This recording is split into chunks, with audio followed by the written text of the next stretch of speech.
The dumbest and worst scene in Moana 2 is when Maui loses his powers after being struck by a thunderbolt from the storm god, Nalo.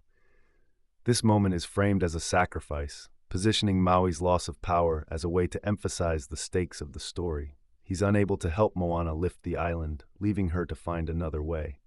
However, this scene proves utterly pointless, as in the very next scene, Maui regains his powers. There is no journey where Maui loses his powers at the beginning of the movie and gets them back at the end. No, Maui loses and regains his powers in a 5-minute period, which is just crazy to watch, especially after you watch the movie up until this moment. Maui, a demigod who possesses immense strength and power, is presented as a crucial figure in the effort to raise the island in order to break the curse of Nalo. The only way to break the curse is if a human touches the island, but the island is underwater. This means someone has to lift the island, which is Maui. A lot of leverage!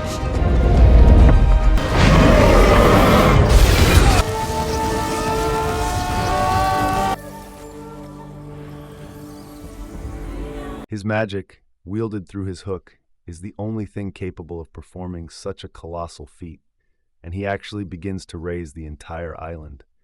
However, Nalo's lightning bolt strikes him and strips him of his powers as he is lifting it. That would suggest that Maui either sacrifices his powers or his life in order to lift the island and help Moana end the curse of Nalo. This is nowhere near what happens. Instead, he loses his powers and falls into the ocean, where he is saved by Moana's tag-along friends. Moana then dives into the ocean and touches the island, which ends the curse but dies as a result. Maui then dives in and basically revives her with help and even regains his powers. What was the point of any of this? Why was Maui even in the movie? If Moana could just dive in and touch the island, Maui was completely unneeded. There was no point in having a scene where Maui would lose his powers if he would just regain them. There is no emotional payoff for that sacrifice. What? Nalo didn't just hide Motufetu in a storm, and then sunk it to the bottom of the sea. There's another way.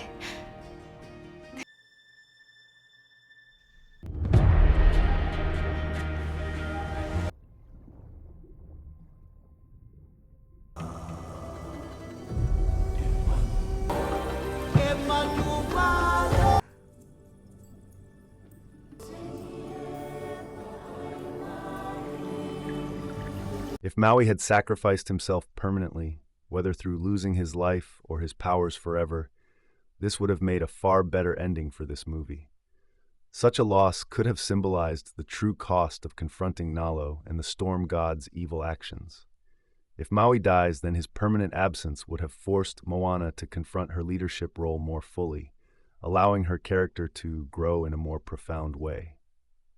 If Maui loses his powers, then it would have created a more impactful resolution when he ultimately helps Moana reconnect the people with the ocean, this time not as a demigod, but as a friend and ally.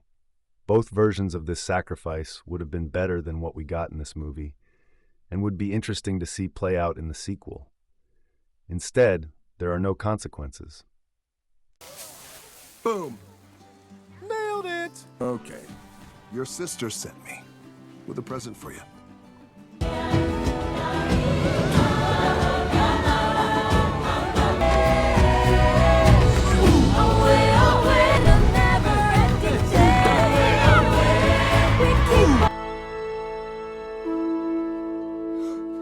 I know that this movie was made for kids, but losing and regaining your powers in a 5-minute period is something I thought I would only see in fairy tale. If you know, you know. The choice to have Maui regain his powers so quickly is just plain stupid. If the goal was to highlight Moana's independence and growth, then it would have been better for Maui to remain powerless or even die. This scene would have been a lot better if Maui was just shot out of the sky rather than lose his powers. Nothing would change. Moana would dive in and touch the island, and Maui would come after and save her. There was no need for him to lose his powers. It was pointless and just stupid.